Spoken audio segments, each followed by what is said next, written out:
സ്നേഹമെന്ന് പറഞ്ഞാൽ ഈ 3 ഘടകങ്ങൾ ചേർന്നതാണ്. അംഗീകരിക്കുക, മനസ്സിലാക്കുക, അഭിനന്ദിക്കുക. ഇതൊരു ത്രികോണം പോലെയാണ് കേട്ടോ. ഈ 3-ൽ ഏതെങ്കിലും ഒന്ന് മാറിയാൽ തകർന്നു വീഴും. നമ്മുടെ പങ്കാളിയോ സുഹൃത്തുക്കളോ പ്രിയപ്പെട്ടവരിൽ ആരോ ആയിക്കോട്ടെ, അവരോട് ആത്മാർത്ഥമായ ഇഷ്ടമുണ്ടെങ്കിൽ നമ്മൾ അവരുടെ പോസിറ്റീവായ നെഗറ്റീവായ വശങ്ങളെ എല്ലാം ഉൾക്കൊണ്ട് പ്രതിസന്ധി ഘട്ടങ്ങളിൽ തള്ളിപ്പറയാതെ ചേർത്ത് നിർത്തണം. തെറ്റ് കണ്ടാൽ ഉറപ്പായും തിരുത്തണം.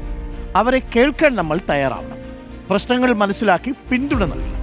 നമുക്ക് അവർ അത്രമേൽ പ്രിയപ്പെട്ടവരാണെങ്കിൽ അവരിലെ ചെറിയ മാറ്റങ്ങൾ പോലും പലപ്പോഴും ഒറ്റ നോട്ടത്തിൽ മനസ്സിലാക്കാൻ സാധിക്കും.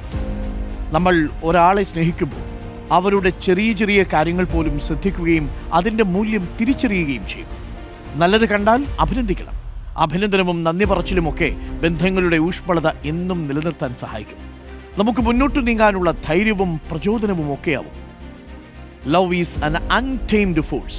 When we try to control it, it destroys us. When we try to imprison it, it enslaves us. സ്നേഹം ഒരു അനിയന്ത്രിതമായ ശക്തിയാണ്. നമ്മൾ അതിനെ നിയന്ത്രിക്കാൻ ശ്രമിക്കുമ്പോൾ അത് നമ്മെ നശിപ്പിക്കും. നമ്മളതിനെ തടവിലാക്കാൻ ശ്രമിക്കുമ്പോൾ അത് നമ്മളെ അടിമകളാക്കും. വിഖ്യാത എഴുത്തുകാരൻ പൗലോ കൊയ്ലോയുടെ വാക്കുകളാണ്. സ്നേഹത്തിൻ്റെ ചിറകുകൾക്ക് അതിരുകളില്ല, അതിനെ സ്വതന്ത്രമാക്കും. അതിങ്ങനെ അതിരുകളില്ലാതെ ഉയർന്നു പറക്കട്ടെ. ജീവിതത്തിൽ ഒരിക്കലും ആരുടെയും സ്നേഹവും അംഗീകാരവും ഒന്നും പിടിച്ചു വാങ്ങാൻ സാധിക്കില്ലെന്ന് നമ്മൾ മനസ്സിലാക്കണം. അപ്പോൾ സ്നേഹിക്കുക, സ്നേഹിച്ചുകൊണ്ടേയിരിക്കുക, സ്നേഹിക്കപ്പെട്ടുകൊണ്ടേയിരിക്കുക.